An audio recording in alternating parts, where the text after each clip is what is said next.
In this video, we'll discuss the solutions of June 25 wala paper of BZYCT 135. So let us begin with the paper. तो हमारा जो first question है बेटा, first question as usual हमेशा fill-ups होते हैं. तो यहाँ पे अगर हम फिलअप्स देखें, बॉडी बिल्डिंग फूड कौन सा होता है? प्रोटीन. लार्ज इंटेस्टाइन में मेनली क्या चीज़ एब्जॉर्ब होती है? That is water. बर्ड्स के अंदर जो सेक्स डिटर्मिनेशन टाइप होता है वो जेनेटिक ही होता है, which is ZZ and ZW. जैसे ह्यूमंस में XX XY बोलते हैं, उसी तरह बर्ड्स में ZZ ZW बोलते हैं. ठीक है. केमिकल्स जो एनिमल्स रिलीज करते हैं एनवायरनमेंट में आउटसाइड देयर बॉडी, ताकि वो डिफरेंट इंडिविजुअल्स के साथ इंटरेक्ट कर सके, उन केमिकल्स को बोलते हैं बेटा फेरोमोन्स.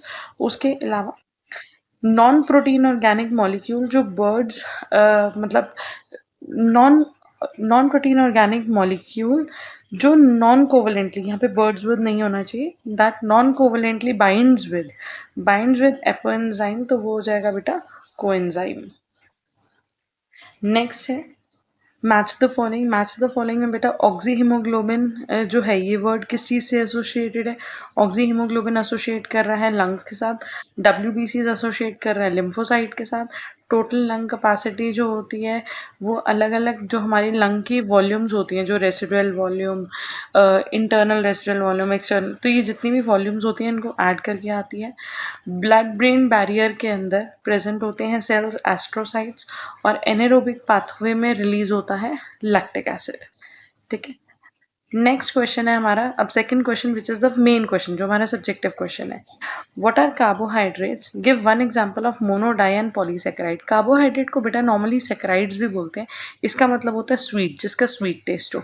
ठीक है. तो कार्बोहाइड्रेट जो है वो sweet taste, generally sugars are carbohydrates. इनका जनरल फॉर्मूला होता है CH2 और बाहर N, लाइक दिस, ये वाला पार्ट. ठीक है. इसका मतलब यहाँ पे अगर आप CH2 और O को देखोगे तो कार्बन, हाइड्रोजन और ऑक्सीजन का जो रेशियो होता है वो 1:2:1 होता है. उसके अलावा कुछ कार्बोहाइड्रेट्स के अंदर अपार्ट फ्रॉम कार्बन, हाइड्रोजन और ऑक्सीजन, नाइट्रोजन, सल्फर और फॉस्फोरस भी प्रेजेंट होता है. कार्बोहाइड्रेट्स को हम केमिकली ये भी बोल सकते हैं पॉलीहाइड्रोक्सी एल्डिहाइड या कीटोन, क्योंकि बेटा इसमें बहुत सारे हाइड्रोक्सी ग्रुप होते हैं और एक टर्मिनल पे या तो एल्डिहाइड होता है या कीटोन होता है. A carbohydrate molecule which contains an aldehyde. अगर कार्बोहाइड्रेट में टर्मिनल पे एल्डिहाइड है तो उसको बोलेंगे एल्डोज शुगर या एल्डोज कार्बोहाइड्रेट, और अगर कीटोन ग्रुप है तो उसको बोल देंगे ketose. They may have been divided into 4 major classes. हम इसको मेनली 4 क्लासेस में डिवाइड कर लेते हैं, that is monosaccharide, disaccharide, oligosaccharide and polysaccharide. Monosaccharide मतलब होता है कि बेटा ये सबसे सिंपलेस्ट फॉर्म ऑफ कार्बोहाइड्रेट है जिसको हम फर्दर ब्रेक डाउन नहीं कर सकते. In this classification they cannot be broken down into smaller carbohydrates. Disaccharide का मतलब है बेटा दो, जो दो मोनोसेक्राइड को ज्वाइन करके बनी है उसको बोलेंगे डाइसेक्राइड. ओलिगो में क्या होगा? 3 to 20 मोनोसेक्राइड्स अगर ज्वाइन होकर जो शुगर बना रही हैं दैट इज ओलिगोसेक्राइड. और अगर 20 से ज़्यादा, more than 20, and it can go up to hundreds और thousands, more than 20 monosaccharides join होकर अगर कोई शुगर बना रहे हैं तो उसको बोलेंगे बेटा पॉलीसेक्राइड. ठीक है. तो अगर आपको शॉर्ट में डेफिनेशन करनी है आप यहाँ से कर सकते हो. बायोमोलिक्यूल है जिसके अंदर कार्बन, हाइड्रोजन, ऑक्सीजन होता है. मेटाबॉलिक सोर्स ऑफ एनर्जी है प्राइमरीली. मोनोसेक्राइड, डाइसेक्राइड, पॉलीसेक्राइड के एग्जांपल बेटा, मोनोसेक्राइड का एग्जांपल है ग्लूकोज, डाइसेक्राइड का है सुक्रोज या लैक्टोज माल्टोज, पॉलीसेक्राइड का एग्जांपल है स्टार्च, सेल्यूलोज और ग्लाइकोजन. ठीक है. नेक्स्ट क्वेश्चन पे आते हैं. नेक्स्ट क्वेश्चन है बेटा, describe the exchange of respiratory gases in the alveoli. इसका मतलब है बेटा कि जो भी गैस हमारे एल्वियोलाई तक पहुंच रही है उसमें एक्सचेंज हो कैसे रहे. इसका मतलब ये है हमने नॉस्ट्रल से इनहेल करा, अब वो हमारे विंड पाइप मतलब ट्रैकिया के थ्रू होते होते ब्रोंकाई तक जाएगी, ब्रोंकियोल तक जाएगी, और फाइनली कहाँ तक पहुंचेगी बेटा? एल्वियोलाई में. मान लो ये alveoli, now alveoli is richly supplied with blood vessel, क्योंकि हार्ट से जो ब्लड आता है लंग्स तक आता है फॉर ऑक्सीजनेशन. तो हमें मेन ये पढ़ना है कि एल्वियोलाई, दिस इज एल्वियोलाई. और सेकेंड पार्ट अगर हम ले लेते हैं ब्लड वेसल. ठीक है. This is blood vessel. तो हमें ये देखना है कि बेसिकली ये ब्लड वेसल और एल्वियोलाई के बीच में जो गैसेस एक्सचेंज है वो कैसे हो रहा है. बेटा ये एक चीज समझो, जो भी गैसेस एक्सचेंज हो रहा है उस गैसेस एक्सचेंज का मेनली रीजन क्या है? डिफ्यूजन. ठीक है। और गैसेस की जब डिफ्यूजन होती है, हमें पता है डिफ्यूजन का मतलब क्या होता है, high concentration to low concentration move करना। लेकिन अगर हम बात करते हैं गैसेस की, तब हम बच्चे high concentration to low concentration नहीं बोलते, तब हम बोलते हैं गैसेस मूव करती हैं from high partial pressure measure करा जाता है, हाई पार्शियल प्रेशर से लो पार्शियल प्रेशर की तरफ गैसेस मूव करेंगे। तो यहाँ पे डिफ्यूजन हो रही है और हाई पार्शियल प्रेशर से लो पार्शियल प्रेशर में हो रही है। अब एल्वियोलाई में जो एयर आई बेटा, ये तो वो एयर थी जो हमने इनहेल करी, ठीक है। हम यहाँ पे कंसर्न है सिर्फ ब्लड और एल्वियोलाई के बीच में। एल्वियोलाई में जो air I that was rich in oxygen, तो उसके अंदर ऑक्सीजन का पार्शियल प्रेशर कितना है 100 mm और कार्बन डाइऑक्साइड का पार्शियल प्रेशर कितना है 40 mm। वेयर एज बॉडी से जो ब्लड लंग्स तक जा रहा है एल्वियोलाई तक, क्योंकि हार्ट तक ब्लड गया, हार्ट ब्लड को पंप करता है ऑक्सीजनेशन के लिए और वो लंग्स तक आता है। तो जो ब्लड आ रहा है उसके अंदर ऑक्सीजन का पार्शियल प्रेशर देखो बेटा, यहाँ पे ऑक्सीजन का पार्शियल प्रेशर कितना है 40, एल्वियोलाई के अंदर ऑक्सीजन का पार्शियल प्रेशर कितना है 100। तो क्या होगा, high pressure to low pressure अगर मूव करेगा, और अगर आप यहाँ पे पार्शियल प्रेशर देखो बेटा कार्बन डाइऑक्साइड का, तो कार्बन डाइऑक्साइड का जो पार्शियल प्रेशर है वो कितना है, कार्बन डाइऑक्साइड का पार्शियल प्रेशर पल्मोनरी आर्टरीज में, मतलब जो ब्लड है उसके अंदर है 46, जो एल्वियुलर एयर है उसके अंदर है 40। तो उस केस में कार्बन डाइऑक्साइड ब्लड के अंदर ज़्यादा है और एल्वियोलाई के अंदर कम है, तो ब्लड से ये मूव करेगी कहाँ पे, एल्वियोलाई में, ठीक है। तो ये हम पार्शियल प्रेशर के बेसिस पे, इसके लिए आपको प्रेशर की वैल्यूज जो है वो लर्न अगर आप रखोगे तो that would be very good. उसी तरह बेटा ये भी हो सकता है, अब यहाँ पे जो क्वेश्चन आया ना बच्चे, वो आया है कि एल्वियोलाई और ब्लड के बीच में बताओ कि गैस कैसे एक्सचेंज हो रहा है। आपसे ये भी पूछ सकते हैं कि बताओ ब्लड और सेल्स के बीच में कैसे होता है। तो आपको प्रेशर याद करना है कि ब्लड में जो ऑक्सीजन का प्रेशर होता है वो कितना होता है, सेल्स के अंदर ऑक्सीजन का प्रेशर कितना होता है, सेल्स के अंदर जो ऑक्सीजन का प्रेशर है उसकी वैल्यूज याद रखनी पड़ेंगी, ठीक है। सो अब आ जाते हैं इसकी ब्रीफ सी इजी वाली थ्योरी पे। The exchange of respiratory gases जो होता है वो होता है सिंपल डिफ्यूजन के through across the respiratory membrane, मतलब कि एल्वियोलाई। ये प्रोसेस जो है वो मेनली किसके थ्रू हो रहा है, पार्शियल प्रेशर ग्रेडियंट के थ्रू। ऑक्सीजन का जो पार्शियल प्रेशर है वो एल्वियोलर एयर में हाई है, नियरली 104 या 100 मान लो, लेकिन ऑक्सीजन का जो पार्शियल प्रेशर है वो डीऑक्सीजनेटेड ब्लड कैपिलरी में जो लंग तक आ रही है उसके अंदर कितना है, लो है, विच इज 40। तो इसीलिए गैसेस मूव करती है high to low partial pressure, oxygen diffuse कर जाएगा from alveoli into the blood. Likewise carbon dioxide का प्रेशर, पार्शियल प्रेशर याद रखना जरूरी है। कार्बन डाइऑक्साइड का पार्शियल प्रेशर डीऑक्सीजनेटेड ब्लड में है 40 mmHg, whereas alveolar air में है 40 mmHg। तो इस केस में CO2 जो है वो मूव करेगा high pressure to low pressure, that mean CO2 move कर जाएगा हमारा ब्लड से एल्वियोलाई में, ठीक है। सो यहाँ डायग्राम के फॉर्म में अगर आप चाहो तो इस थ्योरी को भी एक बार गो थ्रू कर सकते हो कि ट्रैकिया ब्रोंकाई और उसकी ब्रांचेस जो होती है सारी कनेक्टिंग ट्यूब्स हैं, लेकिन जो गैसेस एक्सचेंज है वो बेटा मेनली कहाँ पे हो रहा है, एल्वियोलाई में। ऑक्सीजनेटेड ब्लड जो है that enters the lung from the heart is rooted through body. जो भी ऑक्सीजनेटेड ब्लड है वो बॉडी के थ्रू होता हुआ लंग्स तक आया, मतलब पहले बॉडी में गया फिर वहाँ से CO2 को लेकर ही फिर लंग्स तक आया, तो उसके अंदर जो ऑक्सीजन कंटेंट है वो डिप्लीट हो चुका है, ठीक है। तो lower partial pressure of oxygen है विच इज़ 40 और एल्वियोलाई एयर के अंदर पार्शियल प्रेशर ऑफ ऑक्सीजन जो है वो ज़्यादा है। अगेन जो high pressure to low pressure जो है वो चीज़ें मूव करेंगी। So difference in partial pressure of oxygen and alveoli which contains the oxygen rich atmospheric air causes O2 and CO2 to diffuse across their partial gradient. So, moving to the next question. With the help of flowchart, explain the mechanism of hemostasis. Hemostasis का मतलब होता है, stasis का मतलब होता है बेटा balance, और हीमो वर्ड रेफर करता है ब्लड को। तो ब्लड को कैसे बैलेंस करा जा रहा है, मतलब कि वॉल्यूम ऑफ ब्लड को कैसे बॉडी के अंदर मेंटेन करा जाता है, वो मेंटेन करा जाता है क्लॉटिंग या कोएगुलेशन के थ्रू, कि बॉडी से किसी भी तरह किसी इंजरी में किसी एक्सीडेंट में ब्लड लॉस ना हो। तो ब्लड लॉस को प्रिवेंट करने के लिए क्या बनती है, ब्लड क्लॉट होता है which is done by platelet. तो ये जो प्रोसेस हो जाता है ये होता है बेटा हीमोस्टेसिस, ठीक है। अब इसके अंदर क्या हो रहा है, इसके अंदर अगर आप नॉर्मली देखो जहाँ पे भी इंजरी होगी, ब्रोकन वेसल्स होंगी, वहाँ पे क्लॉटिंग फैक्टर्स रिलीज होंगे। ये क्लॉटिंग फैक्टर्स अगर हम मेनली बात करें तो प्रोथ्रोम्बिन को किस में कन्वर्ट करेंगे, थ्रोम्बिन में, और ये थ्रोम्बिन जो है वो फिब्रिनोजन को कन्वर्ट करेगा फिब्रिन में, और यही फिब्रिन बनाएगा बेटा ब्लड क्लॉट, ठीक है। तो एक बार दोबारा से समझो, जहाँ पे डैमेज ब्लड वेसल्स है, जहाँ पे भी इंजरी हुई है, वहाँ पे क्लॉटिंग फैक्टर्स रिलीज होंगे। ये क्लॉटिंग फैक्टर्स बेटा फॉर्मेशन ऑफ प्लेटलेट प्लग करेंगे। प्लेटलेट प्लग किसकी हेल्प से करेंगे? प्रोथ्रोम्बिन को थ्रोम्बिन में कन्वर्ट करना, और थ्रोम्बिन जो है वो फिब्रिनोजन को कन्वर्ट करेगा फिब्रिन में। अब उसके बाद फिब्रिन जो है वो बना देगा, that will develop the clot. लेकिन ये मैकेनिज्म इतना छोटा नहीं है। इस मैकेनिज्म के अंदर ये जो इतने सारे 12 नियरली 12 क्लॉटिंग फैक्टर्स है, उस कैस्केड को, उस सीरीज को लर्न करना बहुत बहुत बहुत इंपॉर्टेंट है। ओके जी, तो एक बार देखते हैं। Haemostasis can be divided into 2 steps. Haemostasis जो है वो 2 स्टेप्स में डिवाइडेड है बेटा, primary haemostasis and secondary haemostasis. Primary haemostasis मतलब कि जिसमें लोकल वैसोकंस्ट्रिक्शन होती है और प्लेटलेट प्लग बनता है। सेकेंडरी हीमोस्टेसिस जहाँ पे कोएगुलेशन होती है involving the formation of more stable blood clot. तो बेटा ये वाला जो प्रोसेस है ना, ये दो प्रोसेस हमारे हो गए प्राइमरी में। एक second, let me erase what have been written marked so far। तो अगर आप देखो ये वाले जो दो प्रोसेस हो गए ना बेटा, फर्स्ट और सेकंड, क्योंकि यहाँ पे कंस्ट्रक्शन ऑफ ब्लड वेसल्स हो रही है, यहीं पे क्लॉटिंग फैक्टर्स आके एक प्लेटलेट प्लग बना रहे हैं, ये है हमारा प्राइमरी हीमोस्टेसिस। इसके बाद आएगा हमारा सेकेंडरी हीमोस्टेसिस। अब यहाँ पे जो चीज़ें बहुत इंपॉर्टेंट है वो है हमारे clotting factors. There are 12 clotting factors जो इंपॉर्टेंट है, दैट इज, इनके नाम याद कर लोगे तो बहुत अच्छी बात है। Fibrinogen, prothrombin, tissue thromboplastin, calcium, proaccelerin जो कि लिबाइल फैक्टर होता है। फिर उसके बाद फैक्टर जो पहले 6 था, now considered identical two factor 5, तो इसलिए ये यूज़ नहीं होता। फिर 7th है प्रो कन्वर्टिन, फिर anti haemophilic factor B, Stuart Prower factor, plasma thromboplastin और हेजमैन फैक्टर। तो ये सारे फैक्टर्स जो हैं वो इन्वॉल्व है। There are 12 factors. अब आपको क्या याद करना है बेटा? आपको ये कैस्केड याद करना है। इंट्रिंसिक पाथवे, इंट्रिंसिक पाथवे के अंदर क्या होगा बेटा? जो डैमेज ब्लड वेसल है, डैमेज ब्लड वेसल से जो क्लॉटिंग फैक्टर्स प्रोड्यूस हो रहे हैं, सबसे पहले एक्टिवेट होगा फैक्टर नंबर 12। 12 फैक्टर जो है वो किस में चेंज हो रहे हैं? 12A में। तो सबसे पहले कौन सा नंबर आ रहा है? 12।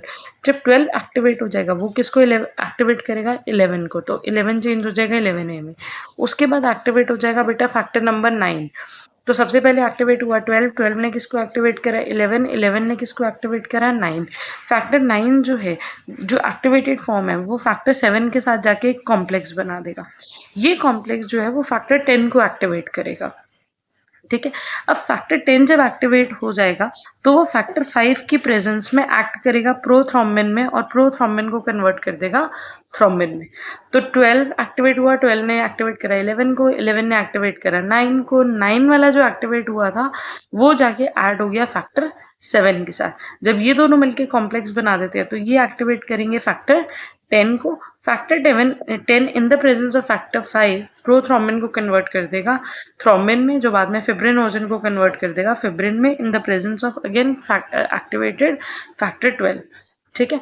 अब यही इंट्रिंसिक पाथवे, मतलब अगर एक्सटर्नल इंजरी हो, इंट्रिंसिक पाथवे अगर एक्सटर्नल इंजरी हो, इंट्रिंसिक पाथवे अगर ट्रॉमा हो टू द एक्स्ट्रावास्कुलर सेल्स, तो कैस्केड इस तरीके से फॉलो करेगा, जिसमें थर्ड फैक्टर जो है वो 7th को एक्टिवेट करेगा, 7th और 3rd वापस कंबाइन होकर कॉम्प्लेक्स बना देंगे, फैक्टर 10 को एक्टिवेट करेंगे, और फिर प्रोथ्रोम्बिन, थ्रोम्बिन और फिब्रिन। ठीक है जी। तो ये जो फ्लो चार्ट है ना, ये बहुत बहुत बहुत इंपॉर्टेंट है अगर आप हीमोस्टेसिस वाला क्वेश्चन प्रिपेयर कर रहे हो तो प्राइमरी हीमोस्टेसिस के बारे में आप यहाँ से स्क्रीनशॉट ले सकते हो, अदरवाइज वो जो डायग्राम में डिस्क्रिप्शन लिखा हुआ है वहाँ से भी you can do that much as well. Secondary haemostasis में क्या है? Once the plug formation occurs, further bleeding is stop by formation of blood clot. पहले एक प्लेटलेट प्लग बनता है जो कि टेम्परेरी होता है, और उसके बाद फिब्रिन क्लॉट बनता है। This process is characterised by chain और cascade of reaction. In coagulation cascade clotting factors use होते हैं, जो कि 12 क्लॉटिंग फैक्टर्स है, इंक्लूडिंग कैल्शियम। ये फैक्टर्स को 12 कैसे नंबर रखा गया? जैसे जैसे डिस्कवर हुए उसी ऑर्डर में इनकी नंबरिंग कर दी गई।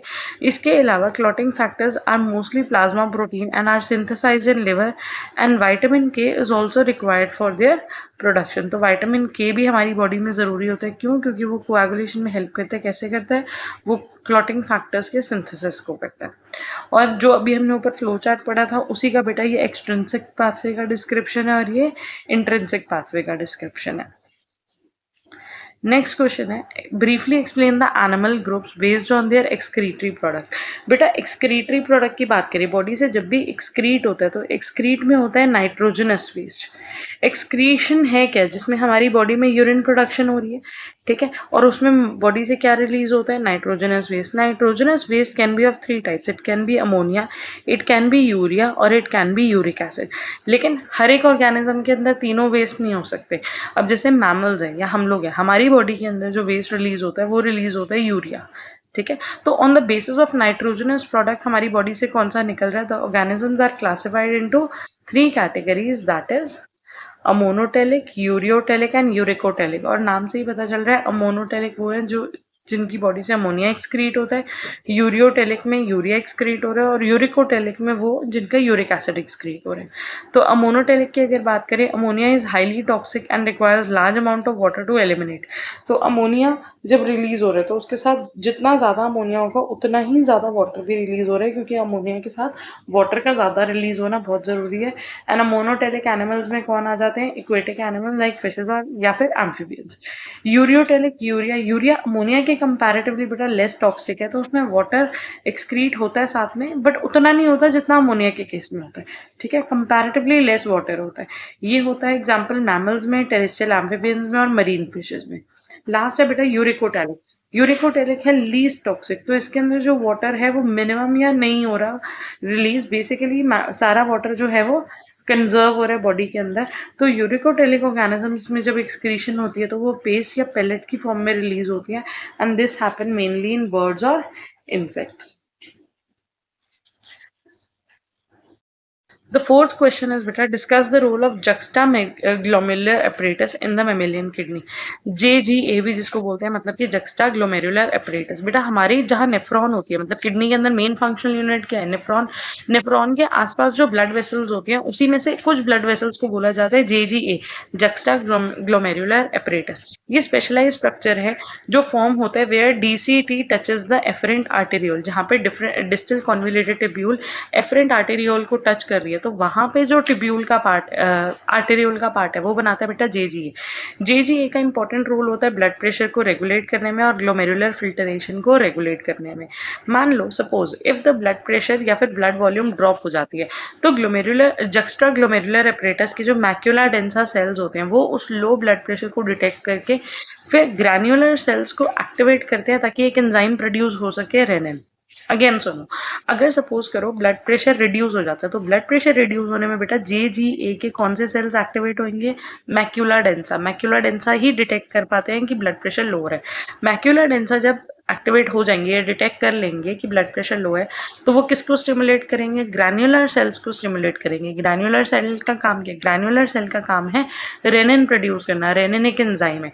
जब रेनिन प्रोड्यूस होता है तो बेटा एक पाथवे होता है हमारी बॉडी में, RAS pathway, that means renin angiotensin aldosterone system. तो ये पाथवे जो है वो शुरू हो जाता है, एक्टिवेट हो जाता है, एंड इस पाथवे की वजह से हमारा जो ब्लड प्रेशर है वो वापस रीस्टोर हो जाता है, और जो ग्लोमेरुलर फिल्टरेशन रेट है वो भी नॉर्मल लेवल पे आ जाता है। ठीक है, ये था बहुत ही ब्रीफ सा डिस्क्रिप्शन। अब इसका थोड़ा सा डिटेल वर्जन देख लो। यहाँ पे अगेन अभी हमने कहा रास सिस्टम बहुत इंपॉर्टेंट है बेटा, वो रास सिस्टम काम कैसे करता है। यहाँ पे JGA सेल्स थे, JGA सेल्स के अंदर जो सेल JGA सेल्स के अंदर दीज ग्रैन्युलर सेल्स ने क्या प्रोड्यूस करा बेटा, रेनिन। सो अगर आप ये चीज यहाँ पे देखो, यहाँ पे रेनिन रिलीज हो रहा है। ठीक है, रेनिन क्या करेगा बेटा, रेनिन एक्टिवेट करेगा एंजियोटेंसिन को, कन्वर्ट कर दे एंजियोटेंसिनोजन को और कन्वर्ट कर देगा एंजियोटेंसिन 1 में। तो यहाँ पे ना 3 वाइटल ऑर्गन्स हमारे काम कर रहे हैं, किडनी, लिवर और लंग्स। ये आपको याद रखने हैं, 3 ऑर्गन काम कर रहे हैं। किडनी ने क्या प्रोड्यूस करा बेटा, रेनिन। रेनिन ने क्या करा, एंजियोटेंसिनोजन को कन्वर्ट कर दिया एंजियोटेंसिन 1 में।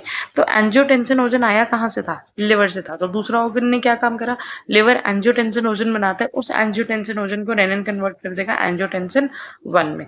अब आ जाता है बेटा लंग्स का रोल। लंग्स एक एंजाइम प्रोड्यूस करते हैं, एंजियोटेंसिन कन्वर्टिंग एंजाइम। ठीक है, एंजियोटेंसिन कन्वर्टिंग एंजाइम प्रोड्यूस करके। ये जो एंजाइम लंग ने प्रोड्यूस करा, ये क्या करेगा, यहाँ तक जो एंजियोटेंसिन 1 बना था इसको कन्वर्ट कर देगा एंजियोटेंसिन 2 में। ठीक है। और मेनली ये जो एंजियोटेंसिन 2 हो रहा है, ये अब अलग अलग तरीके से काम करेगा, वैसो कंस्ट्रक्शन करेगा, ब्लड वेसल्स को कंस्ट्रक्ट करेगा, जिसकी वजह से बीपी बढ़ेगा। उसके अलावा ये एल्डोस्टेरोन रिलीज करवाएगा। एल्डोस्टेरोन रिलीज होने से बेटा पोटेशियम की एक्सक्रीशन बढ़ने लग जाती है, सोडियम और वाटर की रीअब्जॉर्प्शन इंक्रीज हो जाती है, जिसकी वजह से ब्लड वॉल्यूम और ब्लड प्रेशर इंक्रीज हो जाता है। तीसरी चीज, ये एंटी डायरेटिक हार्मोन को स्टिमुलेट करेगा और साथ में थ्रस्ट को इंक्रीज कर देगा, ताकि वाटर इनटेक बढ़े तो ब्लड का प्रेशर भी वापस नॉर्मल होकर रिस्टोर हो जाए। ठीक है। तो रैस पाथवे इंपॉर्टेंट है, क्योंकि जेजीए सेल्स मेनली कर क्या रही है, रेनिन रिलीज कर रहे हैं, विच इज एन एंजाइम। और रेनिन एंजाइम क्या कर रहे हैं, रेनिन एंजियोटेंसिन एल्डोस्टेरोन सिस्टम को फॉलो कर रहे हैं। ठीक है। तो रेनिन जो प्रोड्यूस हुआ था, उसने एंजियोटेंसिनोजन को कन्वर्ट करा एंजियोटेंसिन 1 में। एंजियोटेंसिन 1 कन्वर्ट हो गया एंजियोटेंसिन 2 में with the help of angiotensin converting enzyme which was secreted by lungs. और ये जो एंजियोटेंसिन 2 है वो फर्दर 3 काम कर रहा है, वैसो कंस्ट्रक्शन, एल्डोस्टेरोन रिलीज कर रहा है, एडीएच रिलीज कर रहा है, थ्रस्ट को बढ़ा रहा है। थ्रस्ट बढ़ने की वजह से ब्लड वॉल्यूम अपने आप इंक्रीज हो जाएगा। ठीक है। ये उसी पाथवे का डिस्क्रिप्शन है। आपको पाथवे अगर अच्छे से समझ में आ गया हो तो आप अपने वर्ड्स में लिख सकते हो, आप लर्न करके लिखना चाहो आप लर्न करके लिख सकते हो। ठीक है। This is again the brief intro कि जेजीए क्या करता है। अगर रिडक्शन इन ब्लड होगा तो उसकी वजह से net filtration rate, glomerular filtration rate भी डिक्रीज हो जाएगा, किडनी उसको डिटेक्ट करेगी, और कैसे जेजीए जो है वो रास पाथवे को एक्टिवेट करेगा और उसकी हेल्प से ब्लड वॉल्यूम को, ब्लड प्रेशर को रिस्टोर करवाएगा। जेजीए के अंदर बेटा मेन काम क्या होता है, रेनिन एंजाइम प्रोड्यूस करना। यहाँ पे सेल्स होते हैं मैक्यूला डेंसुला और मेसेंजियल सेल्स। ठीक है। So if you want to take, you can take the screenshot of these notes. So here is one more picture जिसमें आपको रैस पाथवे समझ में आ रहा होगा। यहाँ पे किडनी ने प्रोड्यूस करा रेनिन, रेनिन कन्वर्ट कर रहा है एंजियोटेंसिनोजन को एंजियोटेंसिन में, ये रहा बेटा रेनिन। एंजियोटेंसिनोजन को कन्वर्ट करा एंजियोटेंसिन 1 में, अगेन एंजियोटेंसिन 2 में by ACE which was secreted by lungs. और ये फिर किस तरीके से अलग अलग सिस्टम पे काम करके, एल्डोस्टेरोन, एडीएच, अलग अलग सिस्टम पे काम करके बॉडी में ब्लड प्रेशर को नॉर्मलाइज कर रहे हैं। नेक्स्ट क्वेश्चन है बेटा, what is nerve impulse. Nerve impulse क्या होता है और डिफरेंस करो मेम्ब्रेन और एक्शन पोटेंशियल में।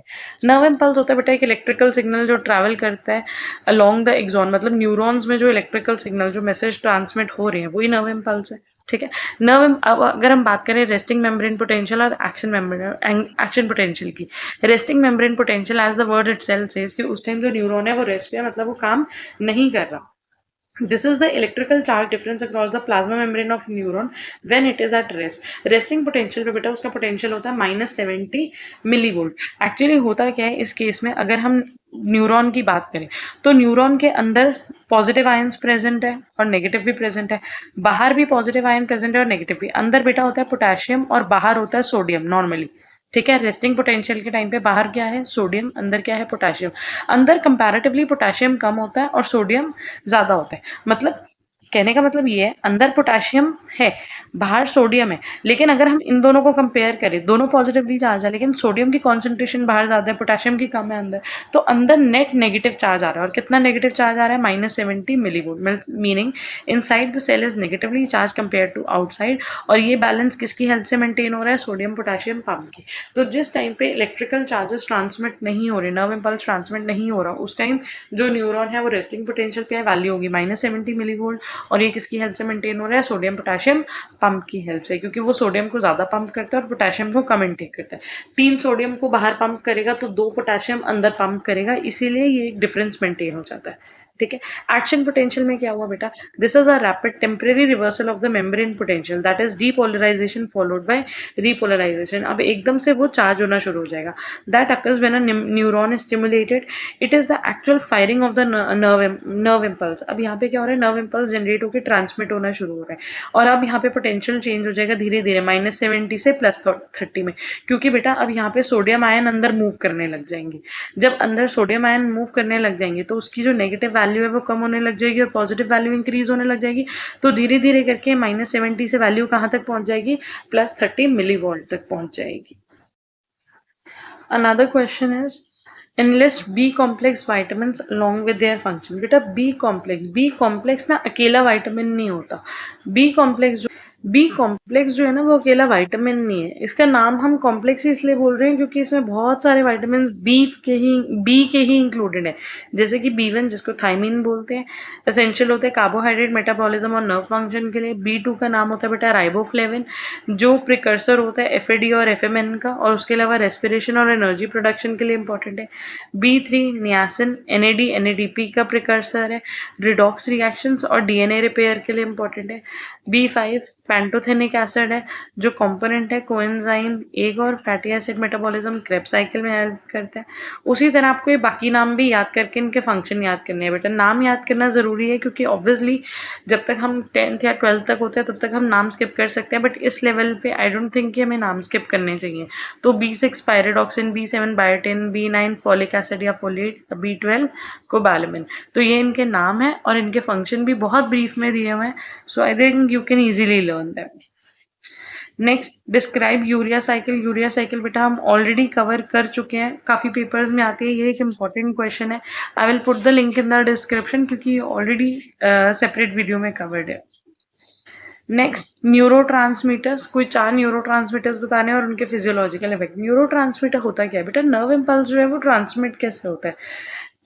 नर्व इम्पल्स ट्रांसमिट होता है बेटा, जैसे मान लो एक न्यूरॉन है, ठीक है, उसके पीछे दूसरा न्यूरॉन होगा, तो यहाँ पे जो गैप है, इस गैप के अंदर एक सेकेंड, यहाँ पे नर्व एंडिंग साइनेप्टिक ब्लॉब्स और क्लेफ्ट्स वगैरह होते हैं, ठीक है। यहाँ पे ये न्यूरॉन है, ये डेंड्राइट्स हो गए बेटा। ये जो बीच का गैप है ना, अब इस गैप को क्रॉस करने के लिए क्या होगा, यहाँ से कुछ केमिकल्स प्रोड्यूस होंगे, उन केमिकल्स को हम बोलेंगे न्यूरोट्रांसमीटर, और वो न्यूरोट्रांसमीटर जो है वो सिमिलर इलेक्ट्रिकल इम्पल्स जनरेट कर देंगे नेक्स्ट न्यूरॉन में, ठीक है।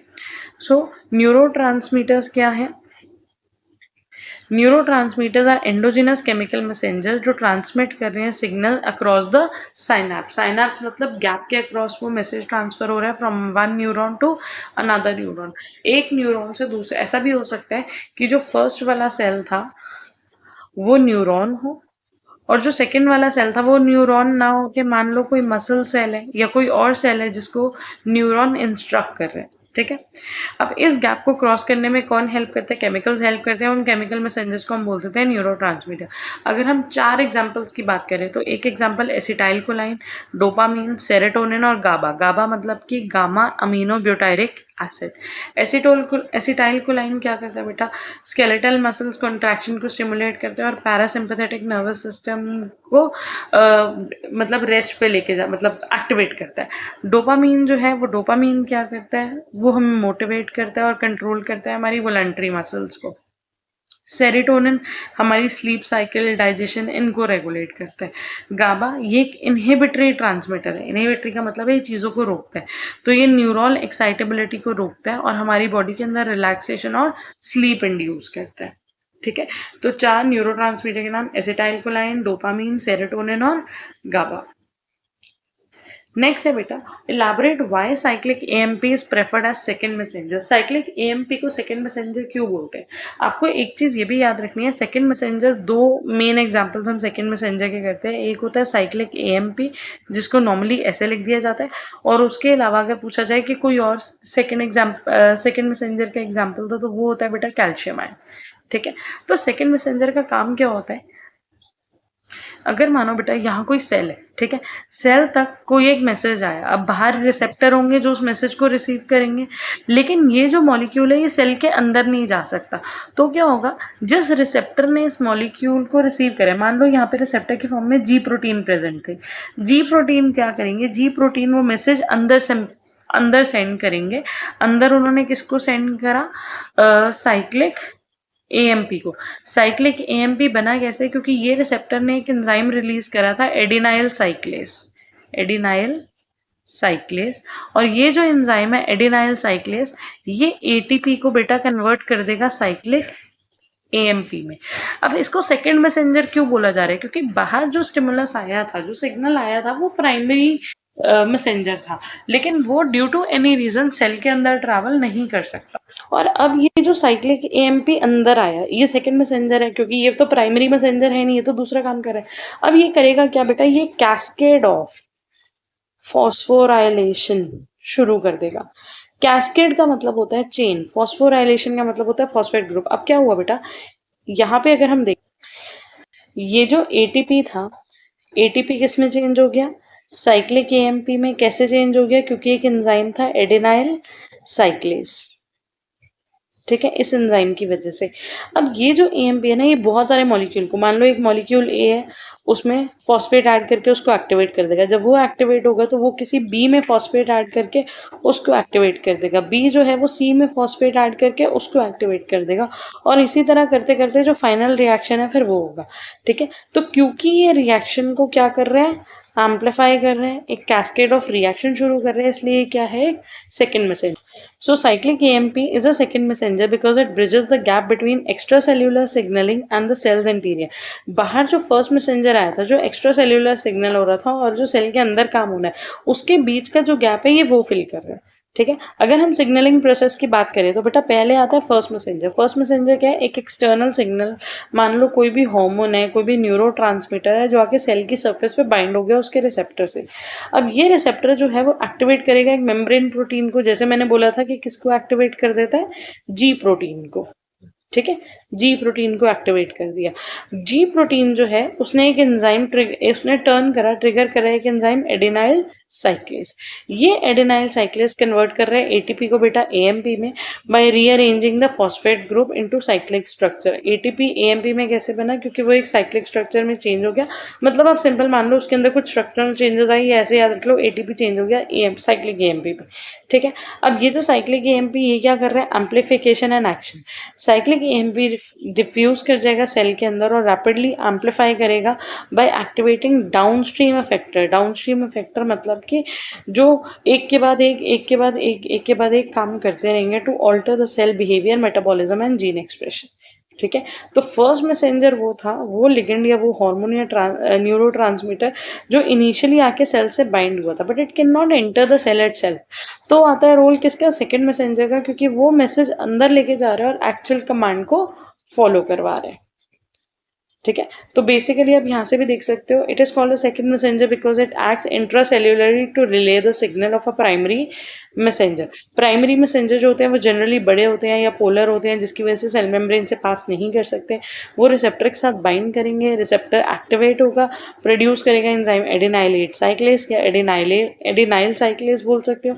एटीपी को जो कन्वर्ट कर रहा है साइक्लिक एएमपी में, साइक्लिक एएमपी साइटोप्लाज्म में डिफ्यूज हो जाएगा, एम्पलीफाई करेगा अंदर के सिग्नल्स को, ट्रिगर करेगा एक कैस्केड ऑफ सेलुलर रिस्पॉन्स, जैसे कि प्रोटीन काइनेसिस को एक्टिवेट करना। काइनेसिस बेटा वही ग्रुप्स होते हैं जो फॉस्फोराइलेशन करवाते हैं, जो फॉस्फेट ग्रुप ऐड करवाते हैं, और फाइनली जो मैसेज है वो ट्रांसमिट होगा from the cell surface to the interior, ठीक है। ये उसी का डायग्राम दिया हुआ है। अगर हम यहाँ पे देखो, ये मेम्ब्रेन रिसेप्टर है, यहाँ से कोई भी हार्मोन आया जो आगे किससे बाइंड हो गया, रिसेप्टर से बाइंड हो गया, जी प्रोटीन एक्टिवेट हुआ, एडेनाइल साइक्लेस प्रोड्यूस हुआ, उसने एटीपी को चेंज कर दिया बेटा किस में, साइक्लिक एएमपी में। साइक्लिक एएमपी ने प्रोटीन काइनेस को एक्टिवेट करा, प्रोटीन काइनेस क्या करेगा, एटीपी को एडीपी में चेंज करेगा, मतलब यहाँ से फॉस्फेट निकाल रहा है और फॉस्फेट अलग अलग जगह पे ऐड कर रहा है। चलो नेक्स्ट बेटा, briefly explain the HMP shunt and right it's metabolic significance. HMP shunt को हमें ब्रीफली, उसके बारे में बहुत ब्रीफ इंफॉर्मेशन देनी है और उसका यूज क्या है हमें वो बताना है। अगर हम बात करें बेटा एचएमपी शंट की, हाँ जी, अगर हम बात करें एचएमपी शंट की, the pentose pathway, pentose phosphate pathway को ही एचएमपी शंट बोला जाता है। The pentose phosphate pathway is alternative to glycolysis for glucose metabolism. Glucose को ब्रेक डाउन करने के लिए एक पाथवे होता है ग्लाइकोलिसिस, ऑल्टरनेटिव पाथवे होता है बेटा पेंटोज फॉस्फेट पाथवे, जिसको पीपीपी या पी3 पाथवे या हम हेक्सोस मोनोफॉस्फेट शंट भी बोल देते हैं, ठीक है। इसके अगर हम मेन पॉइंट देखें, कहाँ पे होता है, साइटोप्लाज्म में। It is more anabolic in nature, मतलब कि एनर्जी कंज्यूम करता है। It results into biosynthesis of NADPH and pentoses. Dietary pentose sugar derive from digestion of nucleic acid may be metabolise through this pathway. तो जो भी nucleic acids break down हो रहे हैं और शुगर रिलीज हो रही है वो HMP पाथवे से ब्रेक डाउन होती है। ये मोनोमेरिक शुगर्स के इंटर कन्वर्जन में भी हेल्प करता है। Up to 30% of glucose in liver जो होती है वो HMP पाथवे से ब्रेक डाउन होती है, बट ये पाथवे स्केलेटल मसल्स में नहीं होता। अगर हम बात करें इसके फेजेस की, तो the pathway is divided into two distinct phases, एक ऑक्सीडेटिव फेज और एक non oxidative phase. Oxidative phase बेटा वो है जो एक इरिवर्सिबल फेज है, जहाँ पे क्या प्रोड्यूस हो रहा है, NADPH जो है वो प्रोड्यूस हो रहे हैं, जनरेट हो रहे हैं। नॉन ऑक्सीडेटिव फेज जो है बेटा वो रिवर्सिबल फेज है, जहाँ पे एक 5 कार्बन शुगर सिंथेसाइज होती है। ठीक है, अगर आप इसका डायग्राम देखो, बिकॉज इसका डिस्क्रिप्शन अगर आप फ्लो चार्ट या डायग्राम कर लेते हो तो डिस्क्रिप्शन आप उसको खुद ही लिख सकते हो। ऑक्सीडेटिव स्टेज की अगर हम बात करें तो ग्लूकोज 6 फॉस्फेट किस में चेंज हो रहा है बेटा, 6 फॉस्फोग्लूकोलैक्टोन में। उसके बाद वो चेंज हो जाएगा 6 फॉस्फोग्लूकोनेट में, और फिर राइबोलोज 5 फॉस्फेट बन जाएगा, और फिर फर्दर स्टार्ट हो जाएगा नॉन ऑक्सीडेटिव रिएक्शन। राइबोलोज 5 फॉस्फेट बाद में कन्वर्ट हो सकता है दो में, ये पाथवे आगे दो पार्ट्स में जा सकते हैं, जाइलोलोज 5 फॉस्फेट या राइबोज 5 फॉस्फेट में। दोनों फर्दर ट्रांसकीटोलेज प्रोसेस, ट्रांसकीटोलेज एंजाइम से चेंज हो सकते हैं सूडोहेप्टुलोज 7 फॉस्फेट या ग्लिसरल्डिहाइड 3 फॉस्फेट में, जो फर्दर चेंज होगा एराइथ्रोज 4 फॉस्फेट। और जब ये एराइथ्रोज 4 फॉस्फेट बनेगा तो बेटा जाइलोलोज 5 फॉस्फेट इसके साथ आके कंबाइन हो जाएगा, और फाइनली प्रोडक्ट बनेगा ग्लिसरल्डिहाइड 3 फॉस्फेट, फ्रक्टोज 6 फॉस्फेट और फ्रक्टोज 6 फॉस्फेट। तो मतलब दो मॉलिक्यूल्स बन रहे हैं फ्रक्टोज 6 फॉस्फेट के, और एक मॉलिक्यूल बन रहा है ग्लिसरल्डिहाइड 3 फॉस्फेट। तो इस तरीके जो ग्लूकोज 6 फॉस्फेट था वो फाइनली ब्रेक डाउन हो गया ग्लिसरल्डिहाइड 6 फॉस्फेट में, फ्रक्टोज 6 फॉस्फेट में, और ये मॉलिक्यूल्स ज़्यादातर केसेस में बाद में एंटर कर जाते हैं ग्लाइकोलिसिस पाथवे से, और ग्लाइकोलिसिस से ब्रेक हो सकते हैं। ठीक है, तो यहाँ पे NADPH भी प्रोड्यूस हो रहे हैं। तो इसके दो फेजेस हैं, एक है ऑक्सीडेटिव, एक है नॉन ऑक्सीडेटिव। अगर आप इसको करोगे लर्न अच्छे से तो साथ में ये एंजाइम्स लर्न करना मत भूलना, जो ऑलरेडी पिंक कलर से यहाँ पे मेंशन्ड है। ठीक है, अगर हम बात करें इसके सिग्निफिकेंस की, ये ज़रूरी क्यों है, ये इंपॉर्टेंट क्यों है। Ribose 5 phosphate and erythrose 5 phosphate जो प्रोड्यूस हो रहे हैं are use in the synthesis of nucleic acid and aromatic amino acid. तो राइबोज और राइथ्रोज 5 फॉस्फेट का DNA या RNA बनाने में यूज होते हैं। उसके अलावा most of the body tissues like liver, adipose, adrenal etcetera are involve in fatty acid synthesis, and steroids use NADPH produce in PPP pathway. मतलब कि यहाँ पे जो NADPH प्रोड्यूस हो रहा है ना, वो बेटा हेल्प कर रहा है सिंथेसिस ऑफ फैटी एसिड्स में। Next point is this pathway also assumes significance in RBCs, where a large amount of NADPH produced in this is used in the reduction of glutathione and thus prevention of oxidative। तो basically main role क्या है, ये जो NADPH है ना, ये अलग अलग तरीके से हेल्प कर रहा है, अलग अलग जगहों पे यूज़ हो रहा है, और NADPH इसमें चीफली बन रहा है, इसी वजह से ये जो है वो बहुत ज़्यादा यूज़फुल है। अगर आप इसको और ब्रीफ में करना चाहो तो आप ये वाला आंसर का स्क्रीनशॉट ले सकते हो, दैट इज़ HMP शंट को हम पेंटोस फॉस्फेट पाथवे भी बोल सकते हैं, ये ऑल्टरनेटिव है ग्लूकोज ऑक्सीडेशन का, साइटोप्लाज्म में होता है। Unlike glycolysis its primary goal is not to produce ATP, यहाँ ATP नहीं बन रहा, यहाँ पे क्या प्रोड्यूस हो रहा है, NADPH और एक 5 कार्बन शुगर्स प्रोड्यूस हो रही है। तो ये दो फेजेस में हो रहा है, oxidative and non oxidative. NADPH जो बनेगा बेटा वो भी अलग अलग प्रोसेस में यूज़ हो रहा है, और जो 5 कार्बन शुगर बन रही है उनका भी अलग अलग यूज़ है। तो सिग्निफिकेंस की अगर हम बात करें, जो NADPH बन रहा है वो एक major cellular source of energy है which is essential for reductive biosynthesis, मतलब कि फैटी एसिड की या कोलेस्ट्रॉल की सिंथेसिस में यूज़ हो रहा है, और मेंटेन करने के लिए ग्लूटाथायोन को, ताकि वो मतलब ग्लूटाथायोन को प्रोटेक्ट करने के लिए, ताकि सेल के अंदर ऑक्सीडेटिव स्ट्रेस ना हो। जो 5 कार्बन शुगर बन रहा है that is ribose 5 phosphate, it provides pentose sugar necessary for the synthesis of nucleic acid like DNA and RNA, या फिर न्यूक्लियोटाइड्स की सिंथेसिस के लिए ज़रूरी है। ठीक है, लास्ट क्वेश्चन है difference between glycogenesis and glycogenolysis. अगर आप वर्ड के मीनिंग पे ही ध्यान दो ना बेटा, ग्लाइकोजेनेसिस मतलब कि ग्लाइकोजन का सिंथेसिस होना, यहाँ पे क्या है ग्लाइकोजेनोलाइसिस मतलब कि ग्लाइकोजन का ब्रेकडाउन होना। तो biochemical process synthesising glycogen from glucose, तो जहाँ पे ग्लाइकोजन का सिंथेसिस हो रहा है वो क्या है ग्लाइकोजेनेसिस, और ग्लाइकोजेनोलाइसिस में biochemical breakdown of glycogen into glucose या फिर ग्लूकोज 6 फॉस्फेट। अगर हम बात करें इसकी स्टेट की, occurs during the fed state when blood glucose levels are high, मतलब जिस टाइम पे ब्लड ग्लूकोज लेवल हाई है तो उस टाइम पे ग्लूकोज किस में कन्वर्ट होने लग जाएगा, वो कन्वर्ट होने लग जाएगा ग्लाइकोजन में। और ग्लाइकोजेनोलाइसिस बेटा ऑपोजिट में, जब बॉडी के अंदर शुगर कम है फास्टिंग के अंदर, तो उस टाइम पे ग्लाइकोजन ब्रेक डाउन होकर क्या बनाने लग जाएगा, ग्लूकोज। हॉर्मोन्स की बात करें, इंसुलिन, ये चीज़ पता होगी आप लोगों को कि इंसुलिन ही ग्लूकोज लेवल को मेंटेन करता है, तो ग्लूकोज को किस में चेंज कर देता है, ग्लाइकोजन में, ठीक है। और ग्लूकागॉन जो हार्मोन होता है वो उल्टा करता है, वो ग्लाइकोजन को कन्वर्ट करता है ग्लूकोज में, ये लिवर में होता है। और अगर मसल में हो रहा है तो ये बेटा एपिनेफ्रीन की हेल्प से होगा, ठीक है। की एंजाइम, मेन एंजाइम यहाँ पे कौन सा है, ग्लाइकोजन सिंथेटेज, और इसमें है ग्लाइकोजन फॉस्फोराइलेज। पर्पस क्या है, ग्लूकोज ग्लाइकोजन में अगर कन्वर्ट होता है तो बेसिकली ग्लूकोज स्टोर हो रहा है in the form of energy, और जब ग्लाइकोजेनोलाइसिस में ग्लाइकोजन ब्रेक डाउन हो रहा है ग्लूकोज की फॉर्म में, तो इसका मतलब to mobilise stored glucose to maintain blood sugar level और फ्यूल मसल एक्टिविटी। मतलब कि उस टाइम पे ग्लाइकोजन का ब्रेक डाउन हो रहा है, मतलब जितनी भी स्टोर्ड एनर्जी थी वो इवेंचुअली फाइनली यूज हो रही है, या तो ब्लड शुगर लेवल को मेंटेन करने के लिए या किसी मस्कुलर एक्टिविटी को परफॉर्म करने के लिए, ठीक है। So with this we are done with the paper. So इससे प्रीवियस ईयर जितने भी पेपर्स हैं वो ऑलरेडी चैनल पे अपलोडेड है। So thank you for watching and all the best for your exams.